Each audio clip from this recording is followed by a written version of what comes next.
Chapter 2. Why we should study music. Music makes people more gentle and meek, more modest and understanding.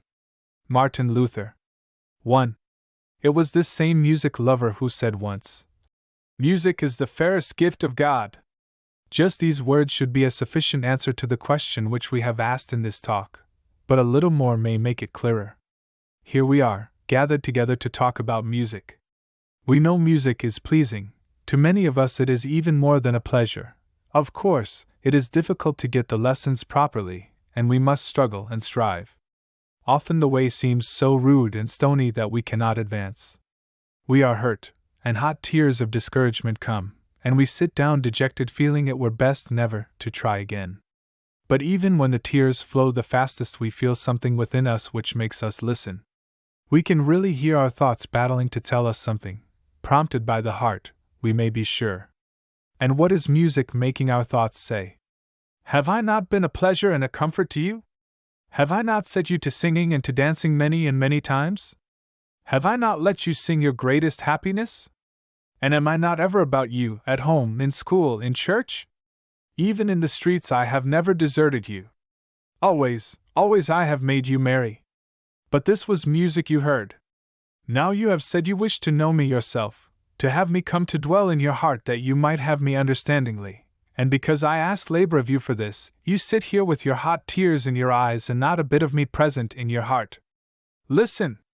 Am I not there? Yes, just a bit. Now more and more, and now will you give me up because I make you work a little? Well, we all have just this experience, and we always feel ashamed of our discouragements. But even this does not tell us why we should study music. Some people study it because they have to do so, others because they love it. Surely it must be best with those who out of their hearts choose to learn about tones and the messages they tell. Did you ever notice how people seem willing to stop any employment if music comes near? Even in the busiest streets of a city the organ man will make us listen to his tunes. In spite of the hurry and the crowd and the jumble of noises, still the organ tones go everywhere clear, full, melodious, bidding us heed them. Perhaps we mark the music with the hand, or walk differently, or begin to sing with it. In one way or another the music will make us do something that shows its power. I have seen in many European towns a group of children about the organ man, too, dancing or singing as he played and enjoying every tune to the utmost. This taught me that music of every kind has its lover, and that with a little pains and a little patience the love for music belongs to all alike, and may be increased if other things do not push it aside. Now, one of the first things to be said of music is that it makes happiness, and what makes happiness is good for us, because happiness not only lightens the heart, but it is one of the best ways to make the light come to the face. The moment we study music we learn a severe lesson, and that is this: there can be no use in our trying to be musicians unless we are willing to learn perfect order in all the music tasks we do. In this, music is a particularly severe mistress. Nothing slovenly, untidy, or out of order will do. The count must be absolutely right, not fast nor slow as our fancy dictates, but even and regular. The hands must do their task together in a friendly manner, the one never crowding nor hurrying the other, each willing to yield to the other when the right moment comes. 3. The feet must never use the pedals so as to make the harmonies mingle wrongly, but at just the right moment must make the strings sing together as the composer desires. The thoughts can never for a single moment wander from the playing.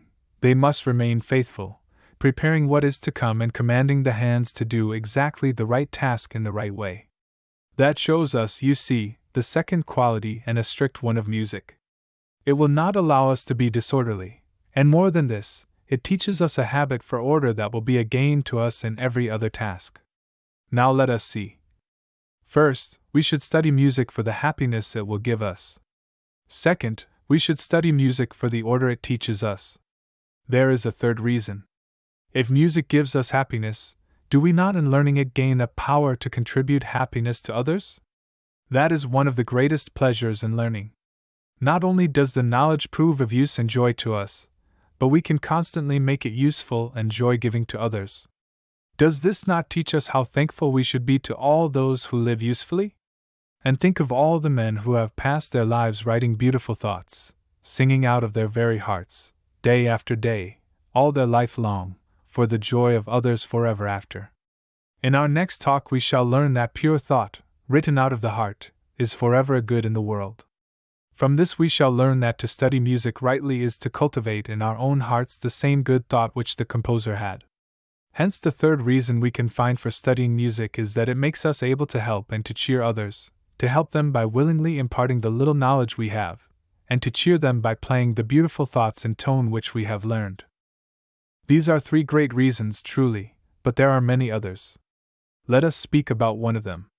In some of the talks we are to have, we shall learn that true music comes from a true heart, and that great music, that is the classics, is the thought of men who are pure and noble, learned in the way to write, and anxious never to write anything but the best. There is plainly a great deal of good to us if we study daily the music of men such as these. In this way we are brought in touch with the greatest thought. This constant presence and influence will mold our thoughts to greater strength and greater beauty. When we read the history of music, we shall see that the greatest composers have always been willing to study in their first days the master works of their time. They have strengthened their thoughts by contact with thoughts stronger than their own, and we may gain in just the same way if we will. We know now that there are many reasons why it is good for us to study music. We have spoken particularly of four of these. They are: first, for the happiness it will give us; second, for the order it demands of us; third, for the power it gives us to help and cheer others; fourth, for the great and pure thought it brings before us and raises in us. All these things, are they true, you ask? If the little child had asked that of the master, he would have said, "These things shalt thou find real because they make thee brave. And the pain and the drudgery and the hot tears shall be the easier to bear for this knowledge, which should be strong within thee as a pure faith."